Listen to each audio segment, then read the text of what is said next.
Hello' বন্ধুসকল, জীৱনৰ প্ৰথমটো মিনি ব্লগ দিব যাই আছোঁ। পুৱাই উঠি কিনে চাওঁ ইমান বৰষুণ, বজাৰত আকৌ যাব লাগে, বাৰিষাত পানী। তাৰপিছত গ'লোঁ এটা এটিএমত যাই কিনে চাওঁ পইচা নাই। তাৰপিছত কি কৰিম, নেক্সট এটিএমত গ'লোঁ, তাৰে পৰা অলপ পইচা উইথড্ৰ কৰিলোঁ।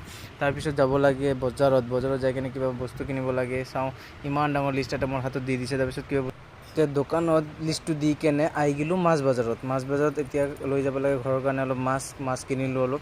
মাছ কিনি কেনে দোকানৰ পৰা আকৌ বস্তুকেইটা ল'লোঁ, লৈ কেনে আকৌ বৰষুণত তিতি ঘৰত এতিয়া বজাৰৰ পৰা চিধা বেক টু হোম। ঘৰত আহি কেনে চালোঁ ৱাইফে একদম ধুনীয়া চুজিৰ পৰঠা বনাই আছে। তো মই অলপ হেল্প কৰি দিলোঁ।